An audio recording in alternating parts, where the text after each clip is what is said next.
Hi, faceless ആണ്. ഞാനിന്ന് അന്നയുടെ മരണത്തെക്കുറിച്ചാണ് സംസാരിക്കാൻ വന്നിരിക്കുന്നത്. അന്നയുടെ അമ്മ എഴുതിയ ഒരു ലെറ്റർ കാരണമാണ് പുറം ലോകം ഈ മരണത്തെക്കുറിച്ച് അറിയുന്നത്. അന്ന EY പൂനെയിലായിരുന്നു വർക്ക് ചെയ്തിരുന്നത്. അന്നയ്ക്ക് വെറും 26 വയസ്സേ ഉണ്ടായിരുന്നുള്ളൂ. CA കാരിയായിരുന്നു. EYയിൽ എക്സിക്യൂട്ടീവായിട്ടാണ് ജോബ് കിട്ടുന്നത്. വെറും 4 മാസമാകുന്നതിന് മുമ്പ് തന്നെ ഈ വർക്ക് പ്രഷർ മൂലം അന്ന മരിക്കുകയായിരുന്നു. അവിടുത്തെ വർക്ക് പ്രഷർ കാരണമാണ് അന്നയുടെ മരണം ഉണ്ടായതെന്നാണ് അന്നയുടെ അമ്മ EYയുടെ ചെയർമാന് തന്നെ എഴുതിയ ലെറ്ററിൽ പറയുന്നത്. ഈ വർക്ക് പ്രഷർ കാരണം ഉണ്ടായ ആങ്സൈറ്റിയും സ്ലീപ്ലെസ്നെസ്സും അതുപോലെ തന്നെ സ്ട്രെസ്സും ഒക്കെ കൊണ്ടാണ് ഈ മരണം സംഭവിച്ചത്. അന്ന കുഴഞ്ഞു വീണ് മരിക്കുകയായിരുന്നു. ഹാർട്ട് അറ്റാക്ക് ആയിരുന്നു കാരണം. ഈവൻ അന്നയുടെ കോൺവൊക്കേഷൻ ഡേയിൽ പോലും അന്നയ്ക്ക് ഉച്ചവരെ വർക്ക് ചെയ്യേണ്ട അവസ്ഥയാണ് വന്നത്. അതും ഞായറാഴ്ച. അതിനുശേഷമാണ് കോൺവൊക്കേഷന് അവൾക്ക് പങ്കെടുക്കാൻ സാധിച്ചത്. അന്നയുടെ ഫ്യൂണറൽ കഴിഞ്ഞു. പക്ഷേ അന്നയുടെ ഓഫീസിൽ നിന്ന് ആരും പങ്കെടുത്തില്ല. കാരണം അവർക്കും ഒക്കെ വർക്ക് പ്രഷർ ആയിരിക്കും. പിന്നെ കമ്പനിയുടെ ഭാഗത്തുനിന്നും ആരും പങ്കെടുത്തില്ല. കാരണം ഇതിന് കാരണക്കാർ അവർ തന്നെയാണല്ലോ. ഈ ലെറ്റർ പുറത്തായത് കൊണ്ടാണ് EYക്കെതിരെ അന്വേഷണം ആരംഭിച്ചെന്ന് കേന്ദ്ര ശോഭാ കരന്തലജയൊക്കെ ഇപ്പോ പറഞ്ഞിരിക്കുന്നത്. ശരിക്കും കോർപ്പറേറ്റ് കമ്പനികളിലൊക്കെ ഇതിലപ്പുറവും നടക്കുന്ന ഒരു കാഴ്ചയാണ് നമുക്ക് കാണാൻ പറ്റുന്നത്. ഈവൻ ഹോളിഡേയ്സ് പോലും ഓൺലൈനായി ജോലി ചെയ്യുന്ന കമ്പനികളുണ്ട്. അപ്പോൾ ഇത്രയും കഷ്ടപ്പെട്ട് നിൽക്കുന്ന എന്തിനാ കളഞ്ഞിട്ട് പോയിക്കൂടെ എന്നൊക്കെ ചോദിക്കുന്നവരോട് ഇവിടെ ജോലി കിട്ടാൻ മാത്രമാണ് ബുദ്ധിമുട്ട്. ജോലിക്കാരെ കിട്ടാൻ ഒരു ബുദ്ധിമുട്ടും ഇല്ല. അപ്പോൾ കഷ്ടപ്പെട്ട് പഠിച്ച് ഒരു നല്ല സ്ഥലത്ത് ജോലി കിട്ടുമ്പോൾ അത് കളഞ്ഞിട്ട് പോകണമെന്ന് ആരും ആലോചിക്കുകയില്ല ആദ്യമേ. പലരും ഇവിടുത്തെ പണി ഉപേക്ഷിക്കുന്നതൊക്കെ ഈ പ്രഷർ മൂലം തന്നെയാണ്. ചിലർ അതിജീവിക്കും, ചിലർ പകുതിയിൽ നിർത്തിപ്പോരും. ഫിനാൻസ് മേഖലയാണേലും IT സെക്ടർ ആണേലും ഒക്കെ ഇങ്ങനെ തന്നെയാണ്. ശരിക്കും പറഞ്ഞാൽ ഇതൊരു കോർപ്പറേറ്റ് ലൈഫാണ്. ഇത് 5 days വർക്ക് എന്ന് പറഞ്ഞ് മിക്ക കമ്പനീസും 6 days continuous 9 to 10 hours work കൊടുക്കും. ഏതെങ്കിലും ഒരു എംപ്ലോയി റിസൈൻ ചെയ്ത് കഴിഞ്ഞാൽ അല്ലെങ്കിൽ മരിച്ചു കഴിഞ്ഞാൽ വേറൊരാള് ആ പൊസിഷനിലേക്ക് വരും. അതിനപ്പുറത്തേക്കൊന്നും കോർപ്പറേറ്റ് ലൈഫിൽ സംഭവിക്കില്ല. Humans can be replaced in any time in IT field എന്നാണ് പറയുന്നത്. അപ്പോ അവർക്ക് മരണം ഒരു വലിയ സംഭവമൊന്നുമല്ല. മിക്ക കമ്പനീസും ഇപ്പം 90 days റെസിഗ്നേഷൻ പോളിസി ഉണ്ട്. അപ്പോൾ ഈ 90 days നമ്മള് വെറും പട്ടിയെ പോലെ ആയിരിക്കും കാണുക. പെരുമാറ്റവും അത്ര മോശമായിരിക്കും. മെന്റലിയും അത്രയും സ്ട്രെസ് നമ്മൾക്ക് തരും. ചിലപ്പം വളരെ നല്ല മാനേജേഴ്സ് ആയിരുന്നാൽ പോലും ഈ 90 days ടൈമില് അവരും മോശമായിട്ട് തന്നെയായിരിക്കും നമ്മളോട് പെരുമാറുക. മിക്കപ്പോഴും ജീവിത സാഹചര്യങ്ങളൊക്കെ മൂലം പല കുട്ടികളും എന്ത് സഹിച്ചും ജോലി ചെയ്യും. ശരിക്കും പറഞ്ഞാൽ ഇന്ത്യയിലെ ജോലി കിട്ടുക അത്ര എളുപ്പമൊന്നുമല്ല. അതുകൊണ്ട് തന്നെ പലരും സഹിച്ച് കിട്ടിയ ജോലിയിൽ ഇങ്ങനെ കടിച്ചു തൂങ്ങി നിൽക്കും. ചില കമ്പനികൾക്ക് പോളിസികളൊക്കെ കാണും. അതായത് ജോയിൻ ചെയ്ത് ഇത്ര മാസത്തിന് മുൻപ് റിസൈൻ ചെയ്താൽ പൈസ കൊടുക്കണമെന്നൊക്കെ ഉള്ളത്. നമ്മുടെ നാട്ടിലാണ് ഇതുപോലെ ലീവ് പോലും ഇല്ലാത്ത ജോലികളുള്ളത്. ശരിക്കും പറഞ്ഞാൽ ഈ കോർപ്പറേറ്റ് ലെവലിൽ ഇരിക്കുന്ന മുതലാളിമാർക്ക് സമ്പാദിക്കണമെന്ന് മാത്രമേ ചിന്തയുണ്ടാവുള്ളൂ. അത്തരം സ്ഥാപനത്തിലെ സ്റ്റാഫുകളുടെ ജീവിതവും മാനസിക പ്രശ്നങ്ങളും ഒന്നും അവർക്ക് അറിയേണ്ട കാര്യമില്ല. ചിലപ്പം എല്ലാവർക്കും വലിയ ശമ്പളമൊന്നും കാണൂല. പിച്ചക്കാശൊക്കെ ആയിരിക്കും മിക്കപ്പോഴും കിട്ടുക. അപ്പൊ ഇങ്ങനെയൊക്കെയുള്ള അവസരങ്ങളിലാണ് ഈ എല്ലാവരും വിദേശത്തേക്കൊക്കെ പോയി ജോലി ചെയ്യാൻ നോക്കുന്നത്. ഒന്നുമില്ലേ കറക്റ്റ് ടൈം പീരീഡ് ഉണ്ട്. ബാക്കിയുള്ളത് ഓവർ ടൈം എന്ന് പറഞ്ഞിട്ട് അവർക്ക് എക്സ്ട്രാ പൈസ കിട്ടുകയും ചെയ്യും. ഇവിടെ അങ്ങനെയൊന്നുമില്ല. ചില കോർപ്പറേറ്റ് കമ്പനികൾ പ്രത്യേകിച്ച് IT മേഖലയിൽ 18 മണിക്കൂറൊക്കെ ജോലി ചെയ്യേണ്ടി വരും. ഇതുമൂലം മാനസിക സമ്മർദ്ദവും ജീവിതശൈലി രോഗങ്ങളും ഒക്കെ എല്ലാവർക്കും ഉണ്ടായിക്കൊണ്ടിരിക്കുകയാണ്. പിന്നെ ഇവർക്ക് പ്രത്യേകിച്ച് യൂണിയൻ ഒന്നും ഇല്ലാത്തതുകൊണ്ട് ഇവർക്കൊന്നും ചെയ്യാനും പറ്റുകയില്ല. ഇനിയും വരും ഇത്തരത്തിലുള്ള വാർത്തകൾ. ഇതിനു മുമ്പ് ഇതൊക്കെ എത്ര പേർക്ക് സംഭവിച്ചിട്ടുണ്ടാകുന്നുള്ളതും വലിയൊരു ക്വസ്റ്റ്യൻ ആണ്. വലിയ വലിയ കോർപ്പറേറ്റ് സ്ഥാപനങ്ങളിലൊക്കെ ജോലിക്ക് ഒപ്പിടുമ്പോൾ കരാറിൽ തന്നെ ഉണ്ടാവും 1 വർഷത്തിനുള്ളിൽ സ്വയം പിരിഞ്ഞു പോയാൽ 50,000, 60,000 അല്ലെങ്കിൽ 1 ലക്ഷം എന്നിങ്ങനെ തരുന്ന ശമ്പളത്തിന്റെ അടിസ്ഥാനത്തിൽ ആ തുക സ്ഥാപനത്തിന് തിരിച്ചടച്ചുകൊള്ളാമെന്നൊക്കെ. അതൊരു 100 രൂപയുടെ സ്റ്റാമ്പ് പേപ്പറിലായിരിക്കും എഴുതി ഒപ്പിട്ട് നൽകുന്നത്. മിക്കപ്പോഴും എല്ലാവർക്കും തിരിച്ചടച്ചിക്കാൻ പറ്റിയെന്ന് വരില്ല. അപ്പോൾ അങ്ങനെയുള്ളവർ ചിലപ്പം മാനസികമായിട്ടൊക്കെ തകർന്നിട്ട് ആത്മഹത്യയിലേക്ക് വരെ പോകുന്ന ഒരു സംഭവവികാസങ്ങളുണ്ട്. ശരിക്കും പറഞ്ഞാൽ ആരോഗ്യകരമായ അല്ലെങ്കിൽ തൊഴിൽ സൗഹാർദ്ദപരമായ ഒരു അന്തരീക്ഷം ഒരുക്കുന്ന തൊഴിലാളി സംഘടനകളൊക്കെ ഈ തൊഴിൽ മേഖലയിൽ അത്യാവശ്യമാണ്. പക്ഷേ കോർപ്പറേറ്റ് മേഖലകളിൽ ഇതിനൊക്കെ അവസരം ഇല്ലാത്തതിനാൽ കാളപ്പണി ചെയ്ത് കഴിഞ്ഞുകൂടേണ്ടി വരികയാണ് അവിടുത്തെ എംപ്ലോയീസിന്. കമ്പനി എന്ത് പറയുന്നു അല്ലെ കമ്പനിക്ക് എന്ത് ബെനിഫിറ്റ് ഉണ്ടാവുന്നു എന്നുള്ളതിനപ്പുറത്തേക്ക് ഒന്നും ചിന്തിക്കാതെ വർക്ക് ചെയ്യണം. അത് മാക്സിമം കമ്പനീസ് എക്സ്പ്ലോയിറ്റ് ചെയ്യുകയും ചെയ്യുന്നുണ്ട്.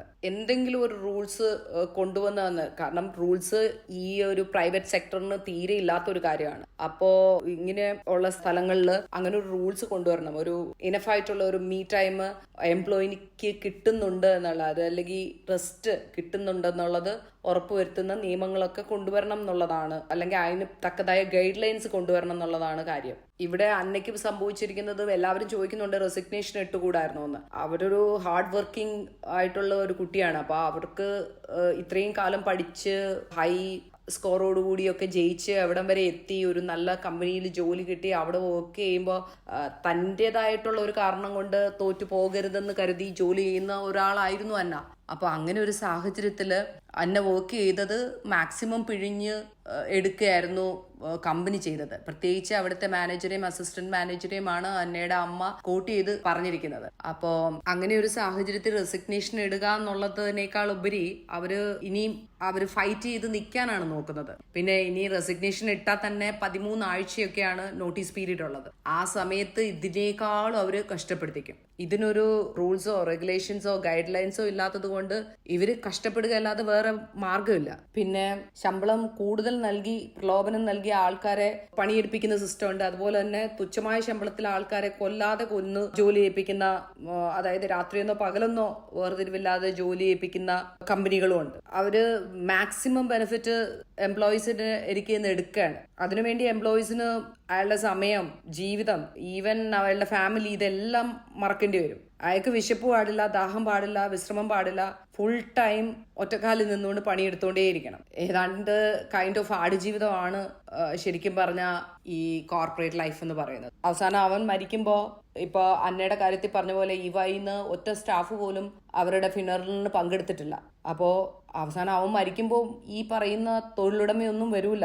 ഇങ്ങനെയുള്ളവരെ ശിക്ഷിക്കാൻ നിയമം ഉണ്ടോ എന്ന് ചോദിച്ചാൽ സാധാരണ ജനങ്ങളെ ഭയപ്പെടുത്താനല്ലാതെ ഇവിടെ പ്രമുഖരെ ഭയപ്പെടുത്താൻ പ്രത്യേകിച്ച് നിയമമൊന്നും ഉള്ളതായിട്ട് എനിക്ക് തോന്നുന്നില്ല. അവരെ സംരക്ഷിക്കാനുള്ളതാണ് നിയമം എന്ന് തോന്നിപ്പോവും. ഇപ്പൊ തന്നെ 8 മണിക്കൂർ ജോലി, സ്ഥിരം ജോലി എന്നീ അവകാശങ്ങൾ തൊഴിലാളിക്ക് നഷ്ടമാകുന്ന തരത്തിൽ പുതിയ ലേബർ കോഡ് കൊണ്ടുവരാൻ കേന്ദ്രം ഒരുങ്ങുന്നുണ്ട്. ഇനിയും ഇതുപോലൊക്കെ തന്നെ കാര്യങ്ങൾ സംഭവിക്കുമെന്നുള്ളതാണ് ഈ ലേബർ കോഡ് കൊണ്ട് ഉദ്ദേശിക്കുന്നത്. കാരണം ഈ ന്യൂലി ഇൻട്രൊഡ്യൂസ്ഡ് ലേബർ കോഡ് എന്ന് പറയുന്നത് maximum working day of 12 hours allowing for a 4-day work week with extended daily hours. അങ്ങനെയാണെങ്കിലും the weekly working hour limit remains at 48 hours. ഈ റെഗുലേഷൻ എൻഷുർ ചെയ്യുന്നത്, ഈ റെഗുലേഷൻ മൂലം എംപ്ലോയീസിന്റെ പ്രൊഡക്ടിവിറ്റി കൂട്ടാൻ പറ്റും, അതുപോലെ വെൽബീയിങ് നല്ലതാക്കാൻ പറ്റും എന്നൊക്കെ പറഞ്ഞിട്ടാണ് ഈ ലേബർ കോഡ് ഇൻട്രൊഡ്യൂസ് ചെയ്തിരിക്കുന്നത്. ഐ മീൻ ഫുള്ളി ഇംപ്ലിമെന്റഡ് ആക്കിയിട്ടില്ല, പക്ഷെ സ്റ്റിൽ. അപ്പോൾ ഒന്ന് ആലോചിച്ച് നോക്കി, ഇനി എന്താണ്, എത്ര പേരാണ് അന്ന സെബാസ്റ്റ്യൻ ആകാൻ പോകുന്നതെന്ന്. ശരിക്കും പറഞ്ഞാൽ 14 മണിക്കൂർ ജോലി ചെയ്യണമെന്ന നിയമം കൊണ്ടുവന്നത് തന്നെ കർണാടകയിലെ കോൺഗ്രസ് സർക്കാരാണ്. അന്ന് അതിനെതിരെ ആരും സംസാരിച്ചില്ല. പിന്നെ ഈ തൊഴില്, അതായത് ലേബർ കോഡുകളൊക്കെ റദ്ദാക്കിയിട്ട് പുതിയ ലേബർ കോഡ് കൊണ്ടുവന്നത് ഇപ്പൊ കേന്ദ്ര സർക്കാരാണ്. ഇങ്ങനെ നിയമപ്രകാരമുള്ള ജോലി സമയമൊക്കെ തോന്നിയ പോലെ ഉയർത്തത് ആരാണ് എന്നൊക്കെ നമുക്ക് എല്ലാവർക്കും അറിയാവുന്ന കാര്യമാണ്. ഇങ്ങനെയൊക്കെ ഉയർത്തുമ്പോൾ ഇവിടെ പ്രതിഷേധിക്കാൻ പോലും ആരും തയ്യാറല്ല. ഇനി അഥവാ ആരെങ്കിലും പ്രതിഷേധിച്ചാൽ തന്നെ അവരെയൊക്കെ പുച്ഛിച്ച് തള്ളുകയുള്ളൂ. ഒരു ചാനൽ ചർച്ച ഇതിന്റെ പേരിലുണ്ടായിട്ടില്ല. പ്രതിപക്ഷത്ത് വരുന്ന ആരും മിണ്ടിയിട്ടില്ല. കാരണം എല്ലാവർക്കും കോർപ്പറേറ്റുകളെ പ്രീതിപ്പെടുത്തിയേ പറ്റുള്ളൂ. ഇവിടുത്തെ കോർപ്പറേറ്റ്സുകളൊക്കെ ലോക തോൽവികളാണ്. കാരണം എന്താണെന്ന് വെച്ചാൽ മാനുഷിക പരിഗണന എന്ന് പറയുന്നത് തീരെ ഇല്ലാത്ത ഒരു രാജ്യമാണ് ഇവിടെ. അപ്പോ വിദ്യാഭ്യാസമുള്ളവരൊക്കെ ഇതുകൊണ്ടാണ് പല രാജ്യത്തും പോയിട്ട് ജോലി ചെയ്യുന്നത്. എനിക്കറിയാവുന്ന ഒരുപാട് സുഹൃത്തുക്കൾ ഇവയിൽ വർക്ക് ചെയ്യുന്നുണ്ട്. അവരും ഇതൊക്കെ തന്നെയാണ് പറയുന്നത്. കുറേ പേര് കമ്പനിയിൽ നിന്ന് റിസൈൻ ചെയ്ത് പോകാറുണ്ട്. കാരണം അത്രയും ഇവര് എംപ്ലോയീസിന്റെ ലൈഫ് സ്ട്രെസ്ഫുൾ ആക്കുന്നുണ്ട്. ജീവിത സാഹചര്യങ്ങൾ കൊണ്ടാണ് മിക്കപ്പോഴും ഈ ചൂഷണങ്ങൾക്കൊക്കെ നിന്നു കൊടുക്കാൻ ആൾക്കാർ തയ്യാറാവുന്നത്. ശരിക്കും പറഞ്ഞാൽ ഈ കമ്പനിക്കൊക്കെ എതിരെ കേസ് എടുക്കണം. നഷ്ടപരിഹാരമായിട്ട് നല്ല വലിയൊരു തുക ആവശ്യപ്പെടുകയും വേണം. അത് കൂടാതെ പെനാൽറ്റി ആയിട്ടും ഒരു തുക ആവശ്യപ്പെടണം. മേലിൽ ഇങ്ങനെയുള്ള കമ്പനികളൊന്നും ഒരു തൊഴിലാളിയെയും മാനസികമായിട്ടോ അല്ലെങ്കിൽ ജോലി സംബന്ധമായിട്ടോ ചൂഷണം ചെയ്യാൻ പാടില്ല. ഇങ്ങനെയുള്ള കമ്പനികളുടെയൊക്കെ ലൈസൻസ് തന്നെ റദ്ദാക്കണം. ഇതൊന്നും നടക്കുകയില്ലെന്ന് അറിയാം, എങ്കിലും ഒരു ആഗ്രഹത്തിന് പറയുന്നതാണ്. 24 മണിക്കൂറും പണിയെടുത്ത് രാഷ്ട്രം വികസിപ്പിക്കണമെന്ന് നാരായണമൂർത്തി പറഞ്ഞിട്ടുണ്ടല്ലോ, നമ്മുടെ ഇൻഫോസിസിന്റെ. ഇവയിലുള്ള സെക്യൂരിറ്റിക്ക് വരെ സമ്മർദ്ദമാണ്. അപ്പോ കുറച്ച് ഉയർന്ന പൊസിഷനിലിരിക്കുന്നവരുടെ അവസ്ഥ ഒന്ന് ആലോചിച്ച് നോക്ക്. ഇപ്പൊ തന്നെ ഈ കുട്ടിയുടെ അച്ഛൻ പറയുന്നത് അവിടെ 6 ടീമുകൾ ഉണ്ടായിരുന്നു. ആ ടീമിലെ ഏറ്റവും മോശമായിട്ടുള്ള മാനേജറും അസിസ്റ്റന്റ് മാനേജറും ഉള്ള ടീം എന്ന് പറയുന്നത് ഈ കുട്ടിയുടെ ടീമിലാണ്. ബാക്കിയുള്ള ടീമുകളുടെയൊക്കെ മാനേജർമാര് കുറച്ചുകൂടെ നല്ല രീതിയിലായിരുന്നു അവരുടെ എംപ്ലോയീസിനോട് അപ്രോച്ച് ചെയ്തുകൊണ്ടിരുന്നത്.